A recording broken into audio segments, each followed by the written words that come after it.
बड़ी जानकारी सामने आ रही है। इलेक्शन कमीशन ऑफ इंडिया ने इलेक्शन की तारीखों का कर दिया है ऐलान। उत्तर प्रदेश में विधानसभा की 9 सीटों पर उपचुनाव का ऐलान हो गया है। मंगलवार को चुनाव आयोग ने ऐलान करते हुए मतदान के लिए 13 नवंबर की तारीख फाइनल करी है। वहीं फाइनल नतीजे 23 नवंबर को आ जाएंगे। तारीख का ऐलान होने के साथ ही सत्तारूढ़ भाजपा के साथ ही समाजवादी पार्टी, कांग्रेस, बहुजन समाजवादी पार्टी ने कमर कस ली है। आयोग ने महाराष्ट्र और झारखंड विधानसभा के साथ ही इन सीटों पर उपचुनाव का ऐलान किया है। 10 में से एक सीट मिल्कीपुर पर चुनाव का ऐलान नहीं हो पाया है। वहीं उत्तराखंड की केदारनाथ विधानसभा सीट पर 20 नवंबर को वोटिंग होगी और 23 नवंबर को आएगा परिणाम। उत्तर प्रदेश में फूलपुर, गाजियाबाद, मंझवा, खैर, मीरापुर, सीसामऊ, कटहरी, करहल और कुंदरकी विधानसभा सीटों पर उपचुनाव होना है। इसमें कानपुर की सीसामऊ सीट को छोड़कर अन्य सभी सीटें विधायकों के सांसद बन जाने की वजह से खाली हुई हैं। सीसामऊ से इरफान सोलंकी के सजायाफ्ता हो जाने की वजह से सीट पर उपचुनाव हो रहा है। अयोध्या जिले की मिल्कीपुर सीट को लेकर अभी तक कोई ऐलान नहीं हुआ है। यूपी से सांसद बने 9 विधायकों ने 10 से 14 जून के बीच इस्तीफा दिया था। इस हिसाब से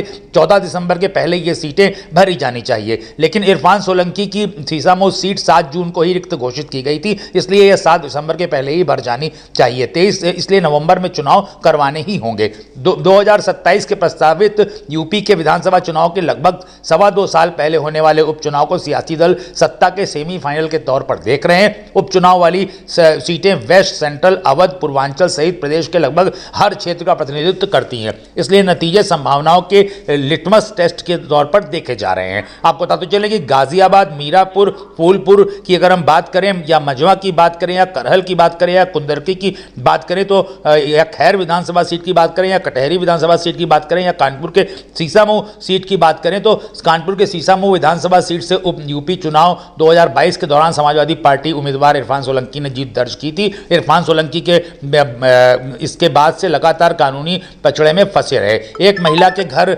जलाने के मामले में इरफान सोलंकी को जेल हो गई थी, उनको सजा हो गई थी और उसके बाद ये सीट खाली हो गई थी। इस बार चुनाव निश्चित रूप से काफ़ी रोचक माना जा रहा है, क्योंकि ये सेमीफाइनल के तौर पर सभी विपक्षी पार्टियां इसको देख रही हैं और माना यह जा रहा है कि इससे काफ़ी कुछ 2027 का इलेक्शन क्लियर हो जाएगा। आपको यह भी बताते चलें कि 7 साल की इरफान सोलंकी को कैद जेल की सजा हो गई थी। इसके बाद जन प्रतिनिधित्व अधिनियम के तहत उनकी विधानसभा सदस्यता भी चली गई थी। कानपुर की सीसामऊ विधानसभा सीट खाली हो गई। सपा ने यहां से इरफान सोलंकी की पत्नी नसीम सोलंकी को चुनावी मैदान में उतार दिया है। वहीं कटहरी विधानसभा की बात करें तो समाजवादी पार्टी के लालजी वर्मा यहां से विधायक थे। समाजवादी पार्टी ने लोकसभा चुनाव 2024 में लालजी वर्मा को अंबेडकर लोकसभा सीट से उम्मीदवार बनाया, वह जीत दर्ज कराने में कामयाब रहे। इसके बाद कटहरी विधानसभा सीट खाली हुई है। अंबेडकर नगर जिले की इस सीट पर निषाद पार्टी ने भी अपना दावा किया था। हालांकि भाजपा की ओर से उम्मीदवार उतारे जाने की चर्चा है। समाजवादी पार्टी ने यहां से शोभावती वर्मा को चुनाव में उतार दिया है। खैर विधानसभा अलीगढ़ के अंतर्गत आती है। अलीगढ़ की खैर विधानसभा सीट को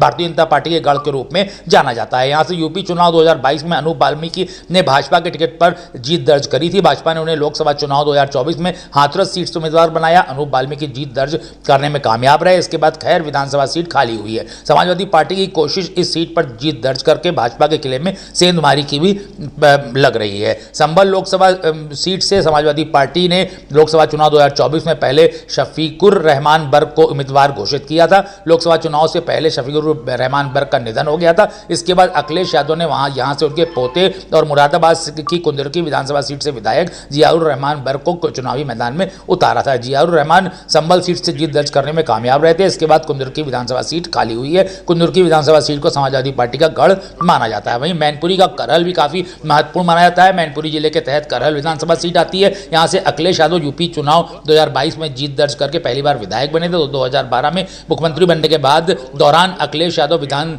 परिषद सदस्य चुने गए थे। लोकसभा चुनाव 2024 में कन्नौज लोकसभा सीट से चुनावी मैदान में उतरकर अखिलेश ने जीत दर्ज करी। उसके बाद यह सीट खाली हो गई। समाजवादी पार्टी ने यहां से अखिलेश के भतीजे तेज प्रताप सिंह को चुनावी मैदान में उतारा है। मंझवा की अगर हम बात करते हैं तो मिर्जापुर की मंझवा विधानसभा सीट को लेकर यूपी की राजनीति में खासी चर्चा है। यह सीट यूपी चुनाव 2022 के दौरान एनडीए में महागठबंधन के तहत निषाद पार्टी के पाले में गई थी। निषाद पार्टी के टिकट पर उम्मीदवार मनोज कुमार बिंद ने यहां से जीत दर्ज की थी। मनोज कुमार बिंद को भारतीय जनता पार्टी ने भदोही से लोकसभा चुनाव को उम्मीदवार बनाया और 2024 में वो जीत गए। अखिलेश यादव ने पीडीए के तहत मंझवा से ज्योति बिंद को चुनावी मैदान में उतार दिया है। फूलपुर की बात करें तो आपको यह भी बताते चलेंगे, फूलपुर में प्रवीण पटेल ने जीत दर्ज करी थी। भारतीय जनता पार्टी ने फूलपुर लोकसभा सीट का इनको उम्मीदवार बनाया और ये जीत भी गए और इसके बाद ये सीट खाली हुई। समाजवादी पार्टी ने मुस्तफा सिद्दीकी को यहां से उम्मीदवार किया है घोषित। वहीं मीरापुर विधानसभा सीट की बात करें तो राष्ट्रीय लोकदल के उम्मीदवार चंदन चौहान चौहान ने जीत दर्ज करी थी और उसके बाद आपको यह बताएं कि समाजवादी पार्टी ने यहां से कमर कस ली है। जयंत चौधरी ने चंदन चौहान को बिजनौर लोकसभा सीट से उम्मीदवार बनाया था